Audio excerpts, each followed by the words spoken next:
On y reviendra. Deuxième cas de figure, vous allez voir. Premièrement, on a nos autonomistes. Deuxième cas de figure, on a l'évolution des parcours d'achat. Qu'est-ce que c'est que cette évolution des parcours d'achat? Même chose, on va passer par l'histoire, par l'anecdote pour comprendre. Moment un peu délicat, c'est le mois de novembre, il commence à faire froid, il va falloir allumer la chaudière. Donc on se dirige vers la chaudière, on appuie sur un bouton en espérant que ça démarre. Malheureusement, ça ne démarre pas toujours parce qu'on ne sait pas quel bouton, on a oublié, la notice a disparu, elle est bien rangée, on n'a aucune chance de la trouver. Flashback. Au siècle dernier, quand la chaudière ne démarrait pas, qu'est-ce qu'on faisait? On appelait un dépanneur, un plombier chauffagiste. Nous étions simples et sains au siècle dernier. Et on avait un outil indispensable à la maison, souvenez-vous, les pages jaunes. C'était bien, hein? C'était dans les pages jaunes, on nous trouvait facilement. Alors, on allait prendre les pages jaunes à la rubrique plombier chauffagiste, on allait descendre ça. Comment on allait le choisir, le plombier chauffagiste? On n'était pas sourds, on se disait plombier chauffagiste à Marseille, tant qu'à faire, autant le prendre pas trop loin de chez nous, et peut-être même on va préférer les quartiers Est, les quartiers Sud, le quartier Nord selon notre lieu d'habitation. On pouvait même cibler le plombier chauffagiste. Comment on allait le choisir? Plombier chauffagiste à Marseille. Il y avait la taille de l'encart. Ça jouait. Donc on savait mesurer le retour sur investissement publicitaire. Il y avait le premier de la liste, d'où des AAA, plombiers chauffagistes, au moment du Minitel, ça. Et puis, la chose importante qui nous concerne tous, les anglo-saxons appellent ça le top of mind, au sommet de l'esprit. Quel est le nom qui vous vient spontanément à l'esprit dans votre environnement lorsque vous avez besoin de tel produit, de tel service? Ce top of mind qu'on appelle la notoriété a été un avantage considérable et mesuré. On dit même, selon le théorème d'Adam, qu'une marque 2 fois plus connue est 3 fois plus achetée.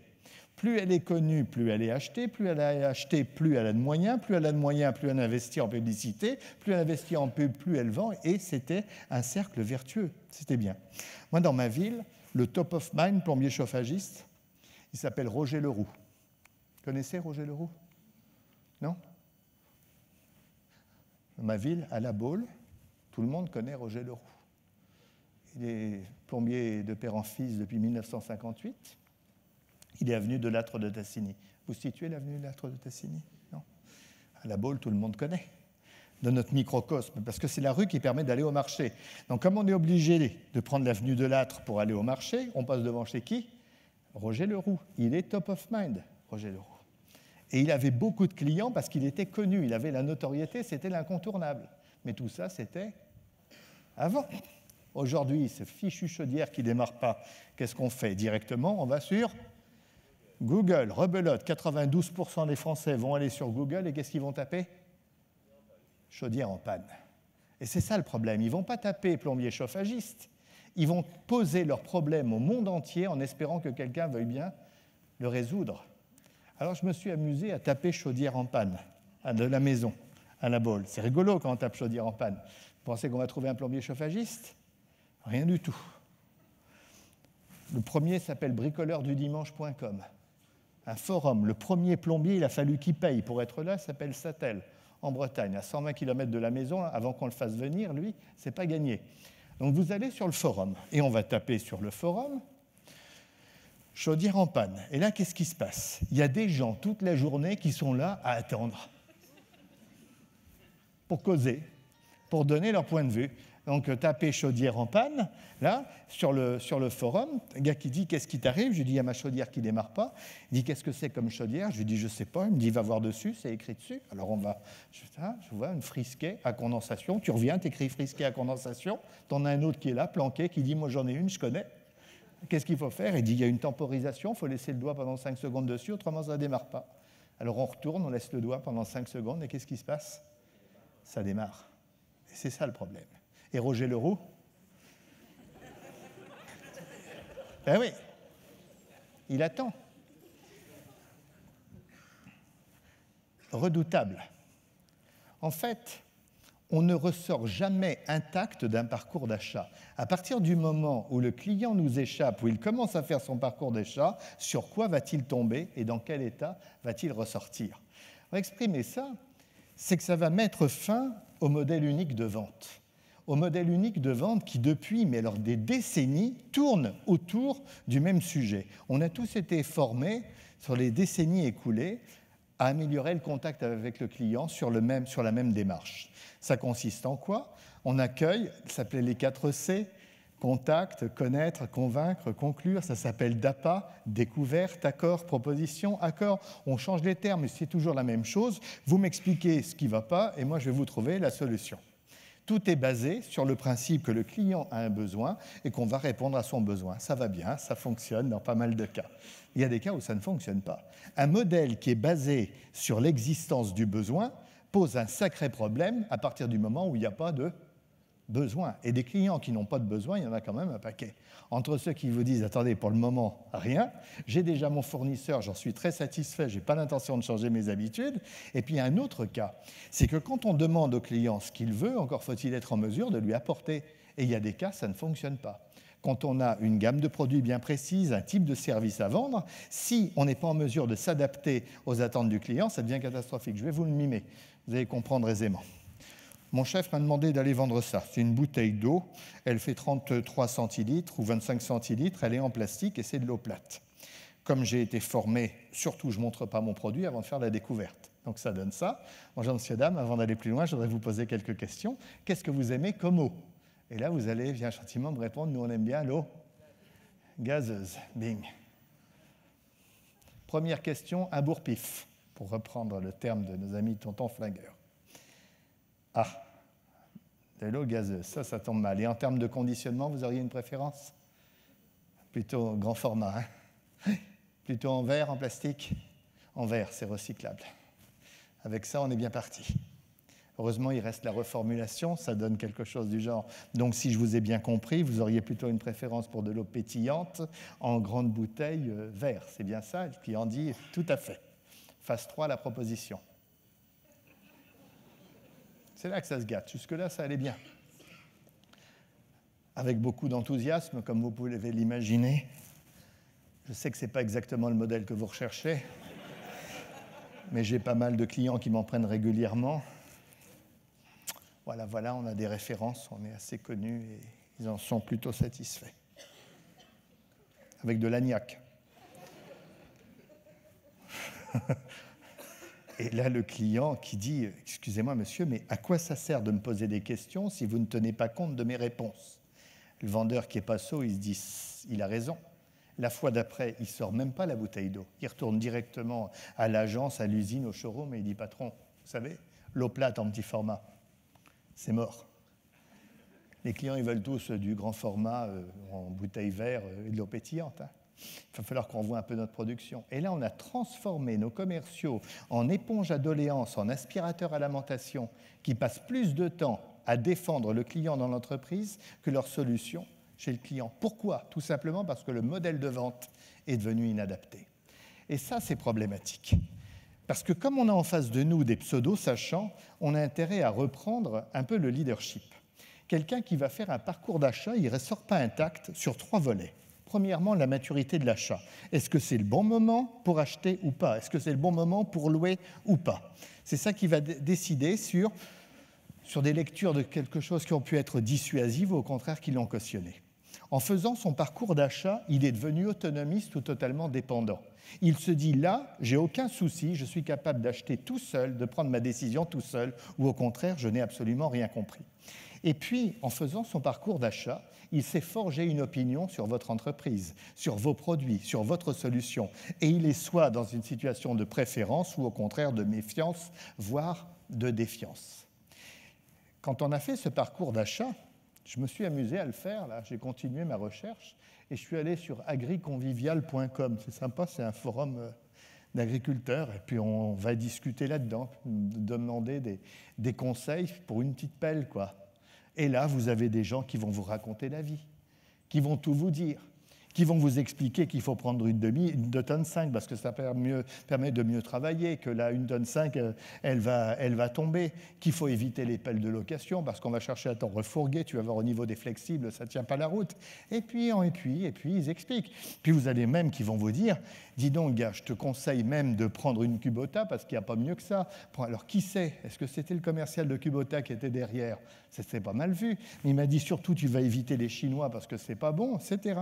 Si bien qu'une fois que j'ai fait mon parcours d'achat, je me suis dit, je sais ce que je veux. Je sais ce que je veux, j'ai choisi, je veux une KX61.3 et je vais expliquer à mon vendeur que j'ai opté pour cette solution parce que la capacité du godet, elle m'allait parfaitement bien, qu'en termes de cavage, c'était excellent, que la largeur de la machine correspondait exactement à mes souhaits. Je suis d'accord, il y a un problème de rotation, de rayon de rotation, mais ce n'est pas grave compte tenu de l'usage que je vais en faire. Maintenant, il n'y a qu'une chose qui m'intéresse quand j'ai fait mon choix, c'est le prix. Et le reste, on n'en parle pas. Autonomie, préméditation de l'achat, maintenant ça sera le moins cher. Alors qu'est-ce qu'on fait? Du clientélisme, il n'y a pas de problème, je vais vous la trouver, et on va se battre sur les prix, on va détruire de la valeur, ou au contraire, on va changer profondément d'attitude. C'est ce que l'on verra un petit peu plus loin. En fait, le modèle unique de vente est mort. On est obligé aujourd'hui de segmenter et de mieux comprendre ce qui se passe. Vous prenez sur un axe l'autonomie, la dépendance. Et vous allez voir qu'il y a des gens qui sont parfaitement autonomes et qui demandent de l'exécution. Ils savent ce qu'ils veulent et ils ne reviendront pas sur ce qu'ils souhaitent. On rentre dans une boulangerie, on sait que nous, on aime une baguette bien cuite. Qu'est-ce qu'on va demander à la boulangère? Je voudrais une baguette bien cuite. C'est simple, l'expression du besoin est très claire. Imaginez la boulangère qui commence à se lancer dans les palabres. Avant d'aller plus loin, je voudrais vous poser quelques questions. Qu'est-ce que vous comptez mettre dessus? C'est pour tremper dans quoi? Vous allez la partager avec qui? On ne comprendrait pas. On attend d'elle qu'elle nous donne de la baguette bien cuite, on attend d'elle de l'excellence opérationnelle. Face à des achats prémédités, on veut de l'excellence opérationnelle. Le pire de tout, quand on vient chercher sa baguette bien cuite, c'est quoi? La rupture. C'est la non-disponibilité du produit. Or, il peut y avoir pire encore. Pire que ça, pire que la vraie rupture. On arrive, il y en a une, il en reste une. Et qu'est-ce qu'elle nous dit, la boulangère? Aïe, aïe, aïe, elle est réservée. Pour qui?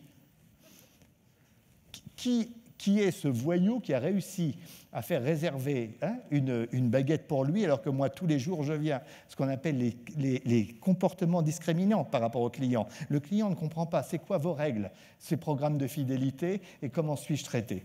Vous avez l'exécution, vous avez qui vont demander de l'information, vous avez qui sont en quête de conseil et un client qui demande du conseil, qu'est-ce qu'il faut lui donner?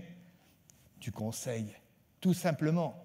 Et bon nombre de vendeurs n'osent plus donner le conseil. « Ouh, je ne me mouille pas, c'est dangereux. » Client qui vient d'acheter le costume, la chemise, arrive le moment un peu délicat de la cravate. Il dit à un vendeur, « Je suis désolé, mais comme je n'ai pas beaucoup de goût, est-ce que vous pouvez me dire si la cravate va avec le costume ?» Et vous tombez sur une bille qui vous dit, vous savez, les goûts et les couleurs. Hein. Il dit, « Mais oui, mais justement, comme je n'ai pas beaucoup de goût concernant les couleurs, est-ce que vous pouvez me dire si ça va ?» Là, franchement, c'est vous qui voyez, monsieur. D'accord, on ne va pas poser la cravate, on attend d'un certain moment une vraie prise en main, voire même que quelqu'un prenne la décision à notre place. La difficulté, c'est de ne pas avoir le comportement adapté à la situation. Idem par rapport à la préférence, où vous avez des clients qui sont parfaitement favorables et d'autres, au contraire, extrêmement défavorables, par rapport aux lectures, par rapport aux échanges, par rapport à leurs idées. Il en est de tout ça 4 modèles de vente qui n'ont rien à voir les uns avec les autres. Un modèle de vente qu'on appelle relationnel, un modèle d'expertise où on va donner du conseil, un modèle qui va être beaucoup plus consultatif quand on est en compétition et un modèle assertif, très projectif pour aller faire de la prospection. Les attentes des clients n'ont rien à voir, à savoir que dans un cas, il attend de l'écoute. Dans l'autre, il va vouloir du conseil. Dans un cas, il veut comprendre la différence. Et dans le dernier cas, il attend d'être séduit, d'être ébloui. Est-ce que c'est le même commercial qui est capable de faire tout ça? Pas sûr. Est-ce qu'on va utiliser les mêmes outils, les mêmes méthodes? Certainement pas. Et c'est ça qui est assez déstabilisant, parce que ça veut dire que tout ce que l'on a fait jusqu'à maintenant ne permet pas de réussir dans le métier actuel. Ce n'est pas une évolution, c'est une transformation profonde des pratiques commerciales qui permet de gagner, qui permet de faire le vrai saut de performance. Et il faut comprendre ce que c'est qu'une transformation. Pour ça, on va faire une analogie avec le sport. Regardez bien. Vous avez deux champions du 100 mètres, Don Lippincott qui a gagné le 100 mètres en 1912, et vous avez reconnu Usain Bolt, champion du monde du 100 mètres, en 2009. D'après vous, quel est l'écart de performance entre ces deux champions? Un siècle d'écart. Combien, à peu près? Combien de secondes en pourcentage? 2, 3 secondes? 4 secondes? 1 seconde. 10%. Un siècle de travail, un siècle d'entraînement est dur, un siècle peut-être d'évolution dans les consommations. Les mauvaises langues disent qu'il avait pris quelques vitamines, le Usain, pour faire une telle performance. Et on a progressé de quoi? D'1 seconde en un siècle. 1 seconde en un siècle, ça donne quoi? Ça donne 1% tous les 10 ans en termes de progression. Mais pourquoi voulez-vous qu'on demande plus à un vendeur qu'une progression de 1% tous les 10 ans, alors qu'eux passent leur temps à s'entraîner? Les vendeurs s'entraînent moins que les sportifs. Pourquoi aussi peu d'évolution? Parce qu'on n'a rien changé dans la manière de courir en un siècle. Parce que depuis un siècle, on continue à mettre un pied devant l'autre sans avoir de véritable rupture dans les pratiques. À quoi ça sert de s'entraîner comme des malades s'il n'y a pas d'évolution sensible dans les pratiques? Changeons de sport, vous allez voir, on va s'intéresser cette fois-ci au saut en hauteur. C'est un peu différent. Georges Aurine en 1912 et Javier Sotomayor en 1993. Combien diriez-vous? 50 cm? 30%, 40%? La réponse est 22%. C'est pas mal, mais ce n'est pas extraordinaire non plus. 22%. On est passé de 2 mètres à 2,45 m. Quand même, 2,45 m, c'est la hauteur d'un but de football. Hein. Il saute au-dessus. Mais ce qui est impressionnant, c'est que Georges Aurine, il a sauté 2 mètres en ciseaux en 1912. Regardez la zone de réception, on ne sautait qu'une fois à l'époque. Hein. Ah non, mais c'est vrai. Les chapeaux, 3 côtes à chaque saut. Hein. Il faut reconnaître où est la performance. La performance, elle n'est pas le meilleur score, mais peut-être les conditions dans lesquelles on a fait la performance à un instant T. C'est important dans le management commercial de comprendre les conditions. 45 cm, c'est bien. Ce qui est surtout intéressant, c'est de regarder comment s'est faite cette évolution. Elle n'est pas linéaire du tout. En l'espace d'un demi-siècle, de 1900 à 1950, on n'a pas progressé beaucoup. Il a fallu attendre les années 50 pour faire un vrai saut de performance. Et qu'est-ce qu'on a fait là? On a changé de méthode. On est passé au rouleau ventral. Et rebelote, flat. Et à nouveau, une deuxième phase de performance. On a encore changé de méthode. On est passé au Fosbury, le saut sur le dos. Ça ne veut pas dire que l'autre méthode était dépassée, mais que le plus grand nombre pouvait progresser grâce au changement de méthode. Troisième illustration, on va passer dans le domaine de l'automobile. La jamais contente, en 1899, voiture électrique, et un espèce de monstre en 1997. Elles se ressemblent quand même, hein. On a simplement rajouté des moteurs d'avion à l'autre, autrement c'est à peu près la même forme. Écart 10, 11, vous voyez. Ah là, c'est du sans limite. On est passé de 106 km/h, il fallait être courageux d'ailleurs pour monter dans cette voiture à 106 km/h, et 1223 km/h dans cette voiture de folie. Là, on est dans le domaine de la technologie. Et ça n'a aucun rapport en termes de vitesse d'évolution avec les comportements et les attitudes. Ce qui veut dire que dans le monde actuel, le véritable saut de performance, il passe par quoi? Il passe par, à la fois une transformation des méthodes commerciales alliée à l'utilisation de la technologie moderne. L'un sans l'autre ne peut pas fonctionner. Alors, regardons à quoi ça peut ressembler, quelques éléments très concrets. Revenons voir notre médecin. Et quel est le comportement que doit avoir un vendeur pour reprendre le pouvoir sur les autonomistes? Reprendre le pouvoir sur les autonomistes, où on fait du clientélisme, où on reprend la main. Il reprend la main comment?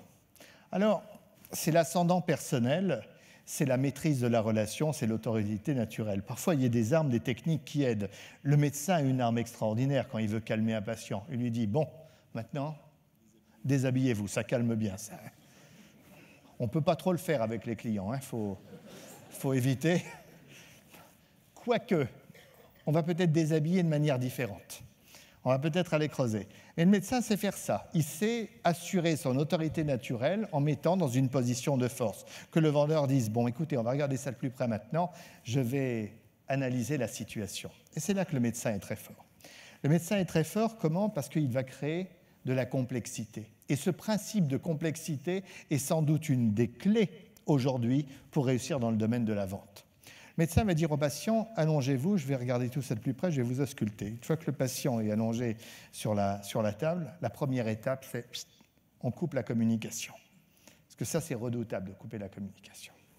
On coupe l'information. Et commence à appuyer. Ça vous fait mal, là ? Non, non, là. Aïe, aïe, aïe. C'est là ? Oui. Il faut savoir faire le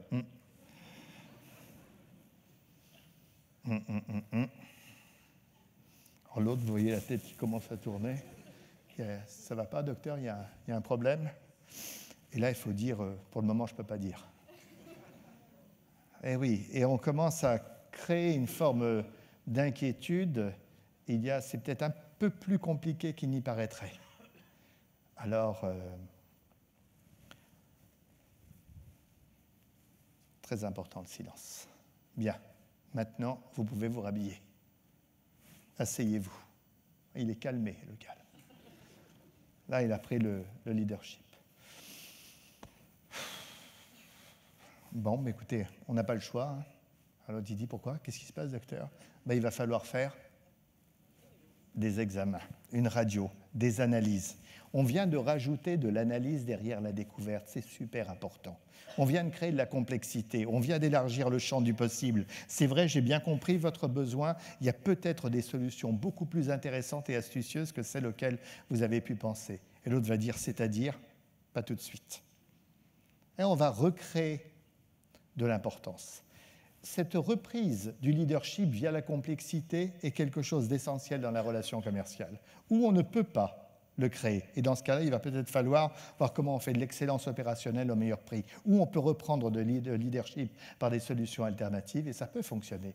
Lorsque le client dit à certains moments, oui, d'accord, mais écoutez, moi je sais à peu près ce que je veux, moi vous me donnez mon Voltaren et mon Felden, parce que ça fonctionne très bien, où on cède, où le médecin va dire « mais ça vous est déjà arrivé, n'est-ce pas ?»« Ah oui, oui, ça m'est déjà arrivé. Et vous avez pris du Voltaren et du Felden ?» Et l'autre, il dit « oui, oui, oui. Et ça a marché, oui, oui. Ça a tellement bien marché que vous êtes revenu me voir. » Et oui.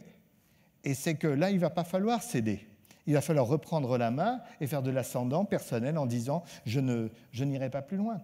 Sur les objections prix, je travaillais pour un pavillonneur et constructeur de maisons individuelles qui était embêté sur les prix, ils étaient plus chers que ses concurrents. Et sur les cahiers des charges, le descriptif était le même. Comment on faisait pour reprendre de la complexité ? Le client disait « on a beaucoup moins cher, on a beaucoup moins cher ». Et il était persuadé d'avoir raison, qu'il allait pouvoir trouver aussi bien à beaucoup moins cher. Alors il a fallu imaginer ce qu'on a appelé des questions difficiles.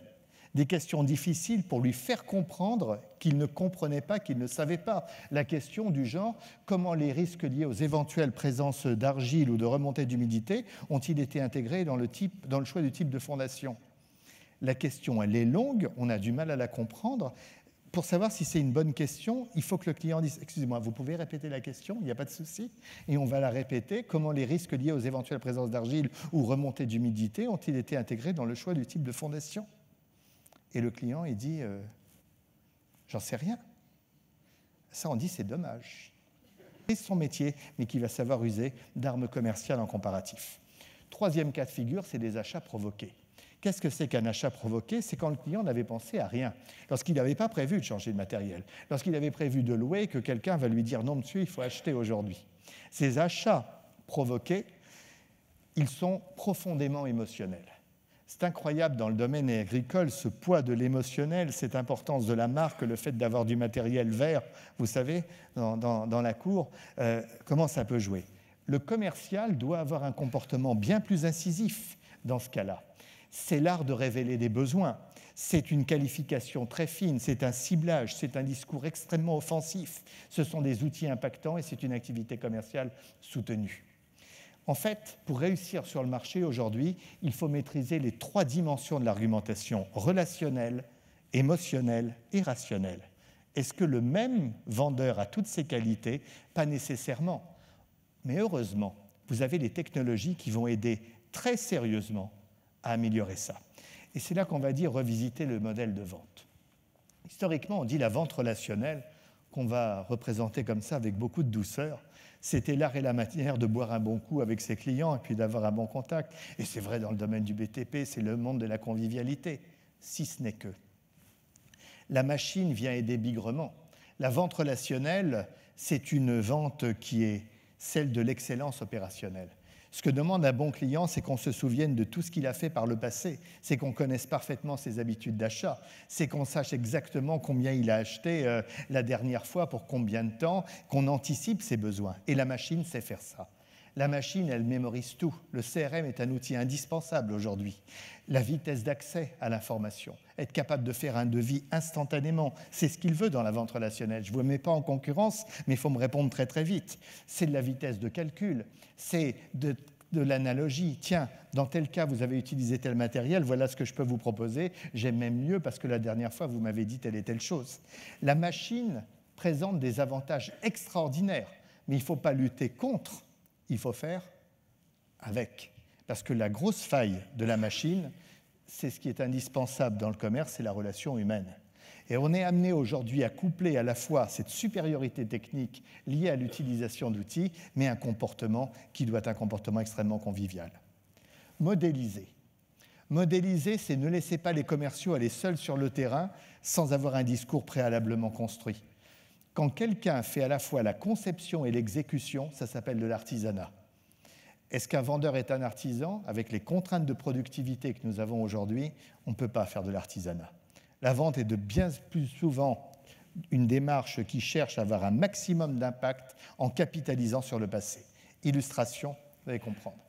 Combien de matchs, d'après vous, faut-il organiser? On est à Roland-Garros, on est en simple messieurs, il y a 128 joueurs. Combien de matchs il va falloir organiser? On va se réfléchir. Petit exercice, activation. 128 joueurs, combien de matchs? Alors, on pose la question. Un nombre impair. Bien vu. Alors, on va peut-être commencer par 64 matchs. On va faire marcher la logique. On va prendre 64 au premier tour. Ensuite, il y en aura 32. Au troisième tour, il y en aura 16. Au quatrième tour, il y en aura 8. En quart de finale, il y a 4. Les demi-finales et la finale. J'additionne tout ça, ça fait 127 matchs. Bien vu, certains l'avaient trouvé. Ça, c'est de la démarche avec la logique. Combien de vendeurs se trouvent confrontés à ce type de situation? On leur pose des questions, on va raisonner plus ou moins vite, plus ou moins bien. C'est une manière de voir. Deuxièmement, on peut injecter de la méthode. Injecter de la méthode, ça pourrait être, on va poser les questions différemment. Combien il nous faut de vainqueurs? Il en faut 1. Ça veut dire qu'il y aura combien de perdants? Question sur les perdants. Il y en aura 127. Combien il y a de perdants par match? Il n'y en a qu'un. Conclusion, il faut 127 matchs. C'est une autre manière de voir les choses. C'est une manière de raisonner différemment. Ça, c'est la méthode. Puis on peut aller encore plus loin. C'est sortir un modèle. Sortir un modèle, c'est d'arriver à la conclusion que le nombre de matchs sera toujours égal au nombre de joueurs moins 1. Et ça permet de gagner un temps fou. C'est ça que doit avoir le commercial. Si je vous dis au prochain Roland-Garros, il y aura 512 joueurs, il y aura combien de matchs? Vous voyez, ça va vite. C'est ça dont on a besoin. C'est la modélisation. Alors, pour ça, il y a des clés, il y a des méthodes. Titre d'illustration, la modèle, c'est cibler, c'est éliminer. Cibler, c'est pas choisir. On dit qu'il faut avoir une approche qui interpelle. Une approche qui interpelle, c'est quoi? C'est comment on va créer un maximum d'interactions avec un client. Bonjour, qu'est-ce que vous faites? Moi, je loue du matériel de travaux publics. Ah oui, d'accord, je vois bien. C'est comme à l'avocat, on lui dit qu'est-ce que vous faites? Et il dit je suis avocat. Ça fait pas rêver. Vous en avez qui vont dire, vous savez, mon métier, l'avocat américain, il répond, moi j'aide les couples à divorcer en 6 semaines sans qu'ils restent fâchés à vie. On a envie de lui dire, mais vous faites comment? Le vendeur de défiscalisation, il y a celui qui dit « moi je vends de la cellier, je fais de la défiscalisation » et il y a celui qui dit « moi je transforme votre impôt en patrimoine immobilier, ça vous intéresse ?» C'est pas pareil. Toutes ces techniques-là vont renforcer considérablement l'impact du commercial. Ça ne s'invente pas, ça s'apprend. Faites évoluer vos outils de vente rapidement sur ces sujets-là. Rares sont les métiers où on passe aussi peu de temps à faire ce pourquoi on est payé. C'est le propre de la vente. Un vendeur passe moins de 20% de son temps à faire ce pourquoi il est payé, c'est-à-dire à vendre. Le reste du temps, il fait quoi? Alors, 42% du temps en voiture, c'est quand on fait 30 000 km par an. Mathématiquement, 30 000 km par an, c'est 42% du temps en voiture. Combien de vendeurs disent « Moi, je bosse comme un malade, je fais 60 000 km par an ». Vous voyez combien il passe? Et il bosse. Il fait de l'indemnité kilométrique. Ça permet de compléter le salaire, des fois. C'est terrible. Mais si on se pose la question de « et la productivité et l'efficacité », avant, on ne pouvait pas faire autrement. Aujourd'hui, ça change profondément. Aujourd'hui, si on veut améliorer, on peut travailler à distance. Vous allez dire, le web meeting, ça ne se fait pas dans nos métiers. Mais on ne se posera même pas la question dans 3, 4, 5 ans. Communiquer à distance, faire une interaction avec 3 personnes, c'est indispensable. On accompagne beaucoup d'entreprises aujourd'hui et curieusement, ce sont celles où l'impact déplacement est le plus fort, où on travaille comme ça. Aller travailler sur un chantier en Chine ou à l'autre bout du monde, on a intérêt quand même à être sûr et à faire de la webconférence. Ça fera partie de nos métiers. Ce qui est curieux, c'est que les changements ont été beaucoup plus rapidement implémentés à la maison dans notre quotidien que dans notre business. Qui parmi vous a déjà utilisé Skype à titre perso? Vous voulez bien lever la main? Ça en fait des mains qui se lèvent. Hein. On a des tas de grands-mères qui communiquent avec leurs petits-enfants en Australie via Skype. Combien avez-vous réalisé cette année de transactions via Skype avec un client? Vous voulez lever la main? Une. Deux mains. Pourquoi? Pourquoi? Il existe des outils aujourd'hui qui sont extrêmement fiables, où on va pouvoir réunir un expert technique qui se trouve à un bout de la France, le soutien d'un financier, d'un banquier pour le financement à un autre endroit. On peut le faire, mais ce n'est pas encore rentré dans les mentalités. C'est rentré dans la mentalité à la maison, mais pas encore au business. Mais ça va venir très très vite. Le deuxième point, c'est renforcer l'impact du face-à-face. Le commercial qui vient serrer des louches comme ça en disant « ça va et le match pas mal, t'as vu, c'était bien. Bon, alors qu'est-ce que tu veux aujourd'hui ?» Ça ne va pas durer longtemps. Il va falloir renforcer l'impact parce qu'il y aura 2 poids, 2 mesures. Et la nouvelle génération, elle pousse bigrement. Et elle pousse avec des nouveaux outils de vente. L'entreprise, on l'a dans une tablette. À 680 grammes, on emmène l'entreprise. Et qu'est-ce qu'on emmène dans l'entreprise? Une présentation? Qui c'est qui va faire la présentation? Quel est le degré de fiabilité de la présentation du vendeur? Il l'adapte à sa manière. On peut faire venir le dirigeant, et le dirigeant, c'est lui qui va faire la présentation. Bonjour. En tant que dirigeant d'entreprise, nous partageons une même ambition, faire connaître et reconnaître notre entreprise afin de développer nos activités. Aujourd'hui, plus que jamais, on a passé la parole au dirigeant, il va faire la présentation comme il le souhaite. Le premier vendeur d'une entreprise, c'est quand même son dirigeant, c'est lui qui va en faire passer le message. Quand il s'agit d'aller expliquer techniquement, je veux bien qu'on soit bon, je veux bien qu'on soit un roi de la technique et un roi du dessin, mais comment voulez-vous lutter contre ça? Pour les récupérer, il y a 2 solutions. La première est de dissoudre le PCB dans du solvant chloré, comme le perchloroéthylène.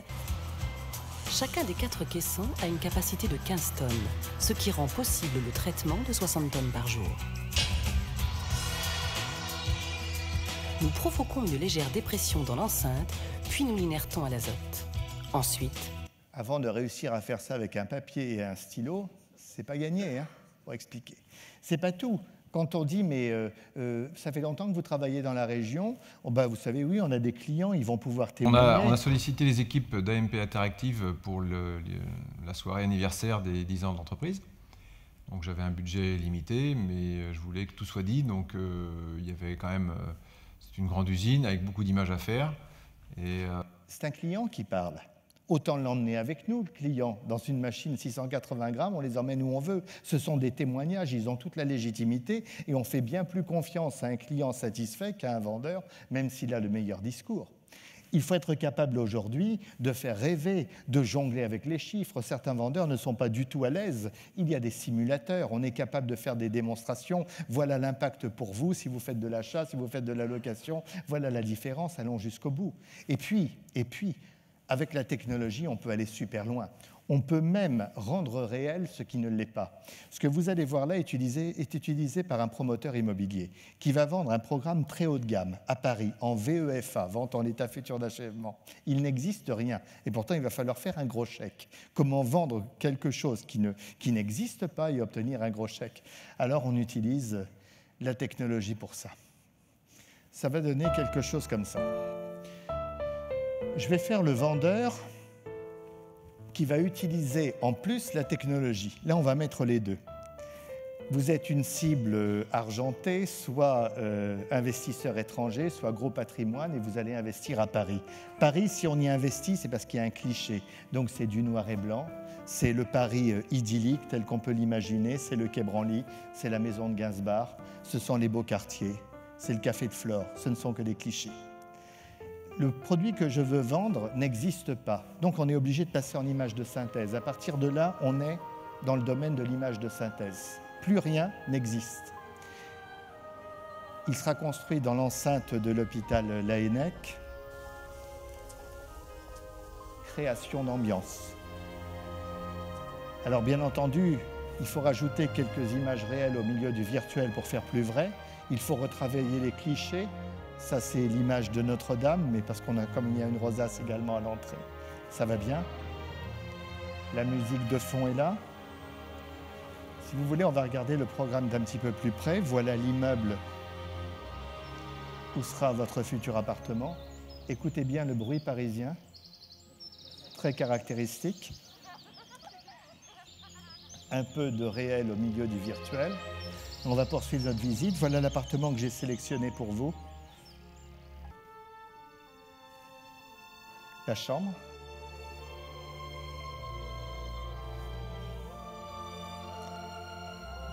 Le salon, au choix. On a programmé en version contemporaine avec la technologie qui est là. Voilà ce que ça donnera une fois meublé. On y est, n'est-ce pas? Et rien n'existe. Rien n'existe. On est dans le domaine du rêve. On est dans la création de l'émotion. Il y a tout, la communication multisensorielle, l'image, le son.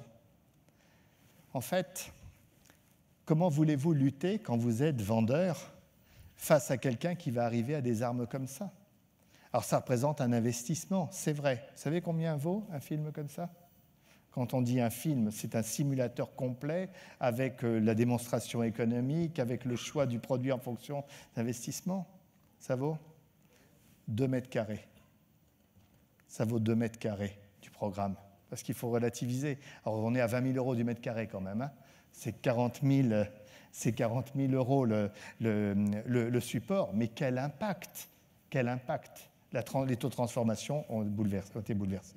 Pour terminer, je dirais piloter tout le processus. Ce que l'on pilote habituellement, c'est quoi? C'est un processus de vente qui fait du suspect, allez, on va dire, jusqu'à la signature. Ce qu'on appelle des pipes, des gestions d'affaires, dans à peu près toutes les entreprises, on va mesurer ces taux de transformation. La difficulté, c'est que ça, ce n'est qu'un petit élément par rapport à des tas d'indicateurs qu'on peut suivre avec notamment les CRM. Quand on dit un tout petit élément, c'est qu'il va falloir en amont commencer par identifier des prospects. C'est qu'il va falloir provoquer une demande, transformer un prospect en client. Il n'y a que cette zone jaune que l'on suit habituellement. Aujourd'hui, il faut suivre l'intégralité du parcours. Et les indicateurs existent. Et on va coupler des actions de marketing opérationnel avec des actions de vente. Et c'est la combinaison des deux qui permet de réussir sur nos marchés actuels. Tous ces indicateurs existent, alors ils ont des noms barbares, on n'a pas l'habitude de les utiliser. On peut identifier des prospects en mode achat via Internet, parce que quelqu'un qui cherche... Vous savez, si je donne cette illustration, je cherche un prospect en mode achat, je suis vendeur de voitures. Qui parmi vous est propriétaire d'une voiture? Vous voulez bien lever la main? Propriétaire de voiture, ça en fait beaucoup. Ça s'appelle des suspects, il y en a plein la salle. Qui parmi vous a l'intention de changer de véhicule dans l'année à venir? Vous voulez bien lever la main? Il y a quelques mains là. Ça s'appelle des prospects. En tant que vendeur, vous m'intéressez plus particulièrement. Puis la troisième question, c'est qui parmi vous a l'intention de changer de voiture dans les 10 jours? Vous voulez bien lever la main? Il n'y en a pas. Si? En tout cas, ouais, là-bas. Cet homme vaut de l'or. On en rêve, ça s'appelle un prospect en mode achat. Moi qui suis vendeur, plutôt que d'aller voir des tas d'entreprises, si je suis capable d'identifier le prospect en mode achat, je vais investir mon temps là où il le faut. Avant, on ne pouvait pas faire ça. Vous allez vous balader dans la rue, que ceux qui cherchent une pelle mécanique veuillent bien lever la main. Personne ne répond. Aujourd'hui, on n'a même pas besoin de poser la question. Si on a un système sur le net qui est efficace, on va les repérer. On est capable de dire qui, parce que quelqu'un qui a besoin d'un produit, qu'est-ce qu'il fait ? Il cherche. Et nous, on trouve ce qu'il cherche. Et si vous êtes capable de trouver ce qu'il cherche, c'est là que vous allez investir du temps. L'enjeu est considérable. Alors, pour terminer tout ça et en guise de conclusion, qu'est-ce qu'on peut dire ? On peut dire qu'on est dans un monde qui a changé considérablement. Et pour reprendre ce que disait Thierry, à quoi ressemblera le vendeur de demain ? Est-ce que ce sera un robot totalement impersonnel ? La réponse est non, c'est plus compliqué que ça. Le vendeur de demain sera un technophile charismatique. C'est quelqu'un qui sera parfaitement à l'aise avec la technologie, mais qui aura gardé en plus tout son enthousiasme, tout ce petit pétillant dans les yeux qui fait qu'il y a un relationnel et il est capable d'influencer et d'être en proximité avec ses clients. Les technophiles, vous n'avez pas de mal à les trouver. Il y en a partout. Ils sont tombés aujourd'hui dans la marmite, mais alors tout petit, la génération, c'est la Z là maintenant qui arrive, même pas besoin. Le mode d'emploi n'existe plus, tout ça c'est intuitif maintenant, ça va tout seul. Il n'y a pas de problème avec la génération. Le charisme, ça c'est une autre paire de manches. Quand je dis c'est une autre paire de manches, les vendeurs killers Rambo, comme on les avait, qui étaient capables de rentrer par la fenêtre quand on les avait sortis par la porte, eh bien, ces talents, ils resteront. Ça sera difficile de les identifier parce que souvent, il y a de l'aptitude, il y a de l'inné. Il y a des gens qui ont ça dans l'âme. On sent qu'ils sont commerçants, ils sont vendeurs, ils ont cette niaque, ils ont cet enthousiasme. D'autres, les acheteurs, ont une expression terrible. Ils disent, il y en a qui puent la remise. C'est dur. Ils rentrent, ça sent la remise. Quand ils marchent, ça fait gling-gling, il y a déjà les pièces dans la poche. Alors, mais ces gens-là, vous les retrouvez dans des conventions, dans des réunions. J'ai l'occasion d'en faire pas mal. Il y a souvent une soirée, un peu de gala, où on va faire un bon dîner, puis des fois, il y a la musique. Alors là, je peux vous assurer, ça vaut son pesant d'or. Vous allez observer. Regardez bien, si vous faites une petite fiesta comme ça. Vous allez voir les vendeurs. Les deux types de vendeurs, ceux qui y croient, ceux qui ont ça dans l'âme, et puis ceux pour qui c'est foutu. Il y a la musique qui vient de démarrer.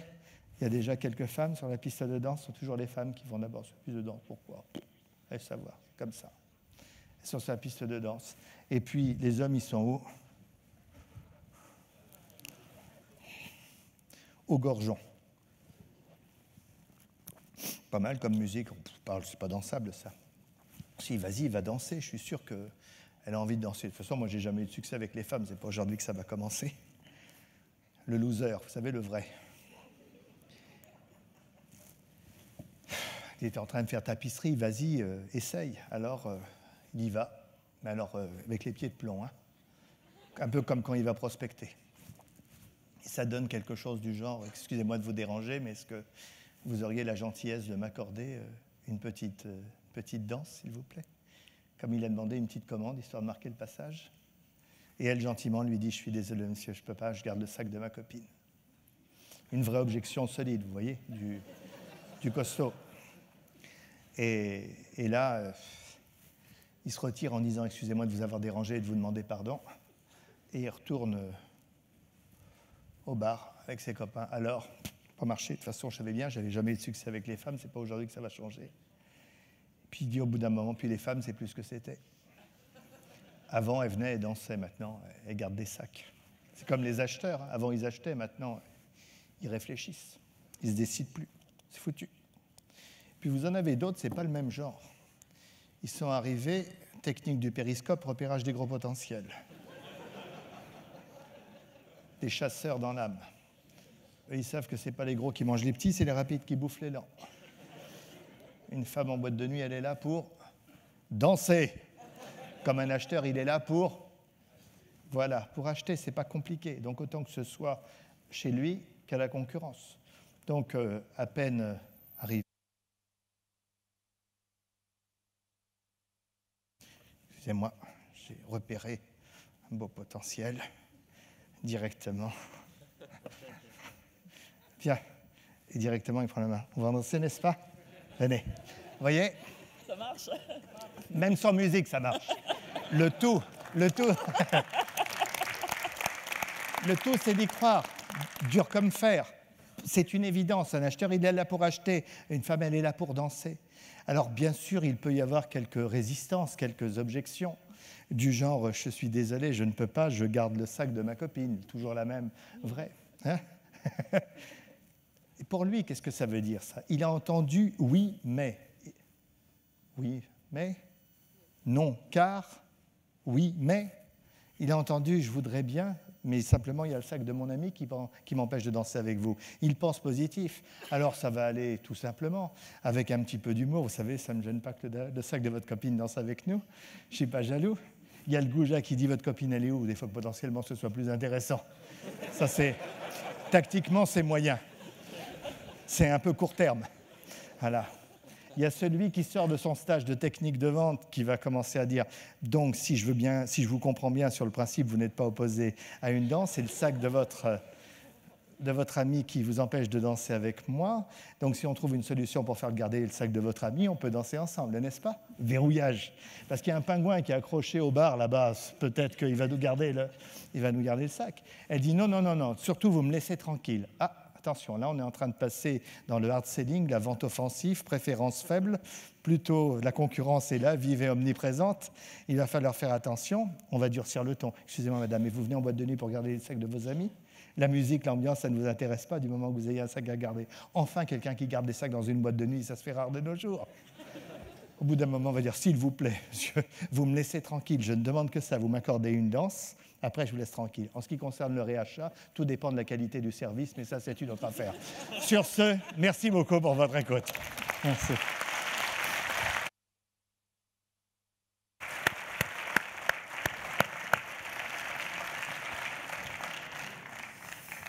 Gérard Bayard. Merci beaucoup, merci. Gérard.